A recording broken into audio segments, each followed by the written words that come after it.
Hi, I'm Sharon Bill. Welcome to my theory tuition series where we're working step by step through each of the ABRSM theory grades. There are lots of resources available to help you if you go to my website. If you visit sharonbill.com, you'll find some free PDF information sheets and you can download those in US letter or A4 to accompany each step of this series. You'll find a page there with links to all of my YouTube video tutorials, and you can also access information about the books that I have available. I've written an exam technique guide. It's full of tips and techniques on how to best prepare for your exam and also how to make the best use of your time on exam day when you're working through your exam paper. So if you go to sharonbill.com, you'll find it's all there. If you can give me a like, that would be super, and please do subscribe to my channel to keep updated. There's lots more to come. And now we're going to continue with question 3 of paper S. If you turn with me to page 22, we'll make a crack at that. And as I always say, and I know I'm repeating myself, but do try and work through this first of all on your own. Doesn't matter if you go wrong. Always work in pencil, and then you can always just rub it out and have another go. It's always better to learn by your mistakes. So we're going to now work through this together and check through those answers. So we're referring back to this little extract here from Haydn, and we're going to answer these questions below. And again, we see where the exam format has changed, and from 2018 onwards, you won't be required to give these full definitions. You'll have these presented to you in multiple choice format. I'm not sure that makes it any easier actually, because sometimes you can be thrown by a bit of a red herring, and so it's a good idea to really revise these. And so I would just go ahead and try and give these their full definitions just as a matter of good revision.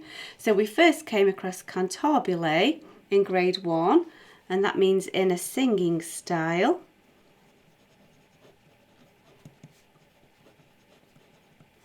And here we have sforzando, SFZ, which means forced or accented. Either one of those answers will do the job. And now here, this one gives us a lot of revision opportunity. We need to underline one word with a similar meaning to adagio, which means actually we've got to understand all of these 4 plus adagio. Now adagio is the word that we came across in grade 1 that means slow.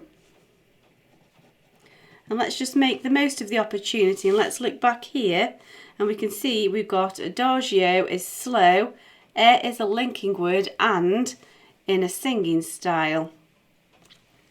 And so we now need to know what these words here mean.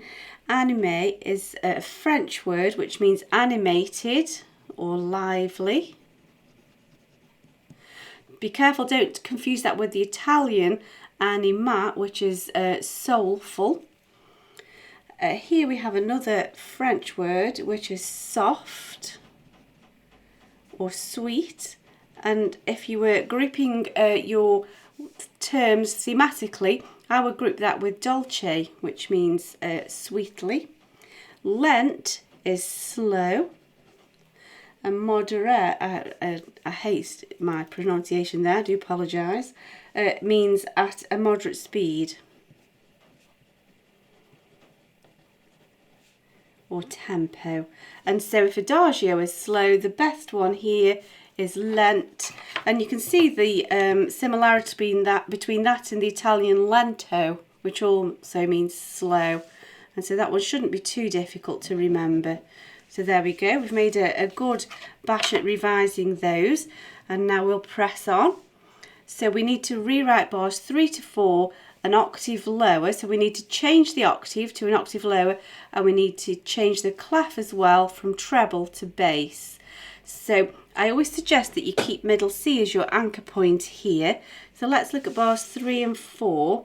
So we've got these 2 bars here, and so our note here at the moment, here's middle C in the treble clef, that's the F above middle C, and so we're going to be going to the F below middle C. So let's just get that blob in place.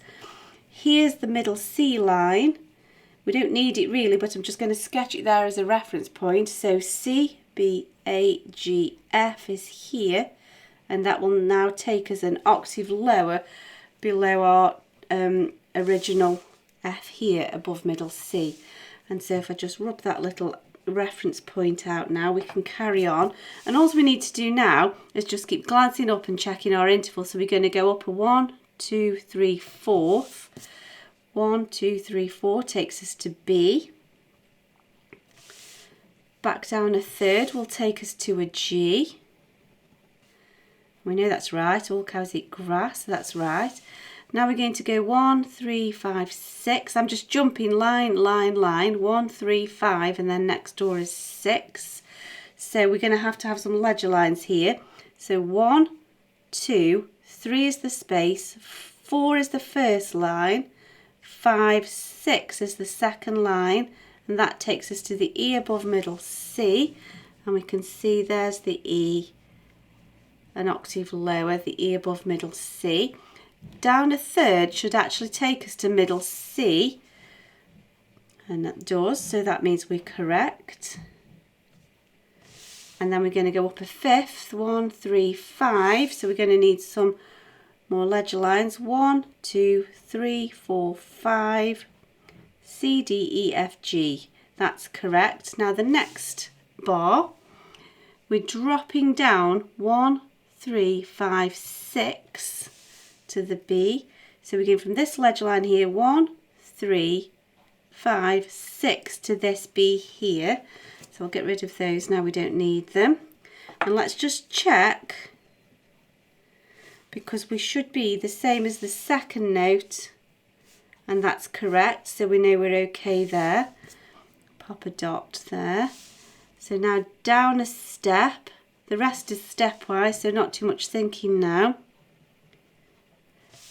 Back up a step to the B, and now that same note has, there we go, has a natural sign. And then up a step should take us to middle C, and let's just double check, because it should be the same note in this previous bar, so that's correct. And then we need that same note with a sharp. So that's the thinking done. Now we've just got to sort the stems out, and of course all of these are now above the middle line, so they're all going to be stems down. So grab a ruler and beam these together as they've done. There we go. Stem down with a tail, and then these four will be beamed together. They are semis or 16th notes, so we need 2 lines. And there we go, that's that done. So let's press on to the next question. So a bit of observing now here. We need to scan through the extract above, and we need to find 5 notes next to each other that form the part of a chromatic scale. And so we're looking for some accidentals to show us lots of semitone changes. If it is that you struggle finding semitones and chromatic scales, you can always just use a quick sketch of the piano keyboard, so you can just see those individual semitone steps. And the bar that we've just been working on is a good starting point, because we could see we've got lots and lots of accidentals here. Now don't forget we've got a key signature of B flats. So there's a B flat, a B natural, a C natural, a C sharp, and you can see B flat, B natural, C, C sharp. So there's 4 notes that are, I'll just rub that out now. They are all semitones. Although actually if you carry on, we could see that if we'd have started here, B, C, C sharp to D is also 4. And actually if we just go back, A to B flat, B, C is also 4. 1, 2, 3, 4. So actually we've got lots of options within this little section. So at any starting point here to here, we can find 4 semitones rising in a chromatic scale. So any 4 within this group is an acceptable answer. So now here we go again. Next question, name the major key that uses all the notes in bar 7. So let's see what bar 7 has to offer. We're starting off with a key signature of B flats and E flats. However, here we can see that the E flat has been cancelled and that leaves us with just B flats, and we know that F major has a key signature of B flats.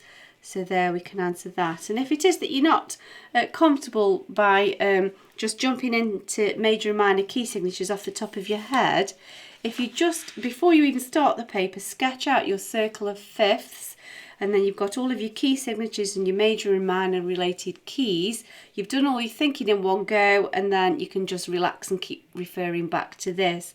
If you're not sure how to do this circle of fifths in a list quickly, then I've done a video tutorial showing you how to work that out, and you'll find the link to that in the description below and also in the cards.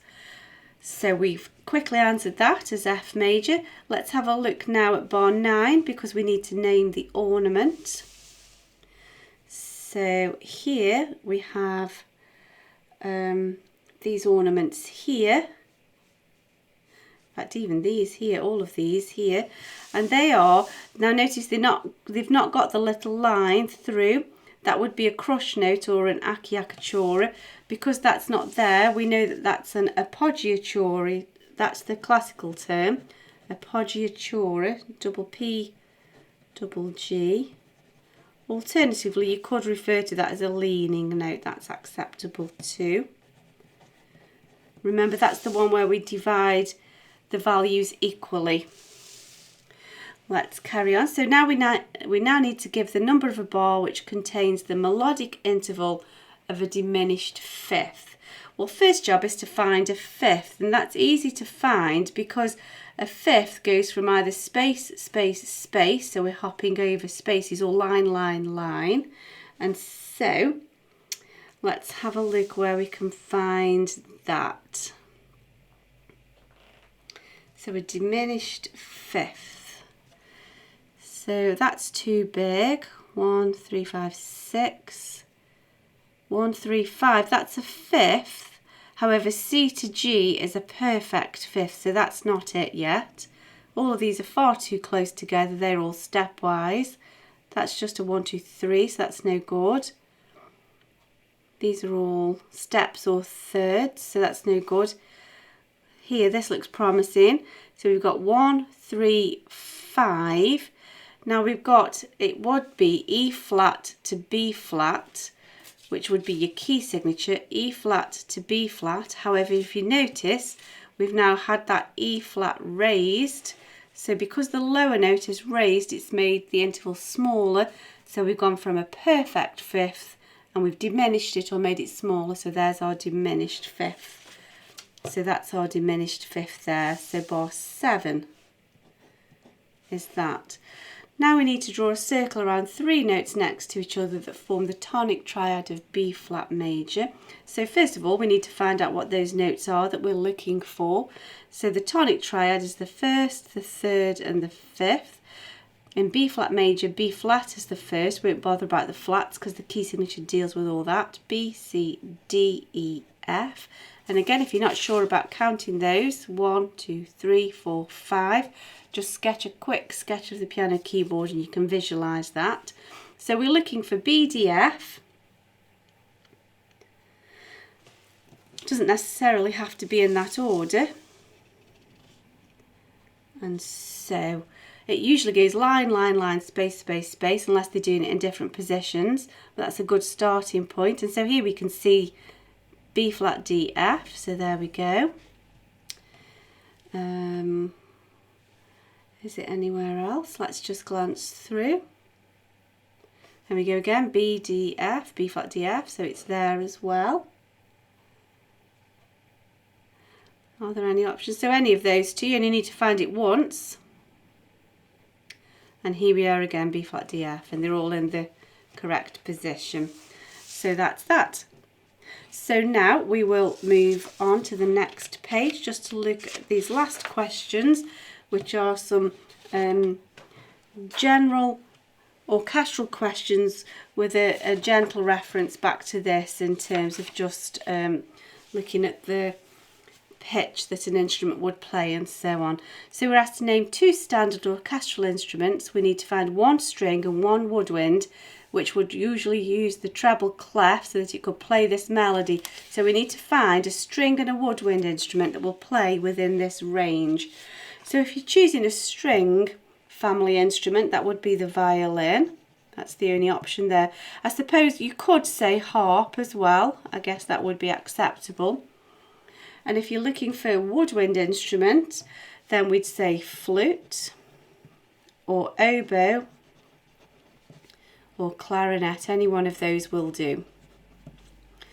And then just generally speaking, we're asked to name the lowest sounding member of the brass family. And so that would be the tuba, or I guess you could say the bass tuba. That's not always scored for an orchestral purpose, but it's nevertheless an orchestral brass member, so that either one would do. And now we need to underline 2 instruments out of this list here that might be played consord, which is short for consordini, which means with the mute. So which 2 instruments can we actually mute? You can't mute a flute. That rhymes. I'm a poet and I didn't know it. A trumpet you can mute. It's like a sort of a bell that pushes into the end of the instrument. It's kind of like shoving a sock in it, really. Timpani, no, we can't mute those. A viola, now string instruments you can mute. I'm not sure how that works, but there's some sort of a mute that you can fit onto the bridge over the strings. So that would be the answer to that. So that's the answer to that question completed now. I do hope that you found that helpful. I hope that you're enjoying it. I certainly am. If you can give me a like, that would be super. Please do subscribe to my channel to keep updated. Please do also visit sharonbill.com and make use of all of the resource and information that's available to help you there. Thanks for watching, and I'll see you next time. Bye.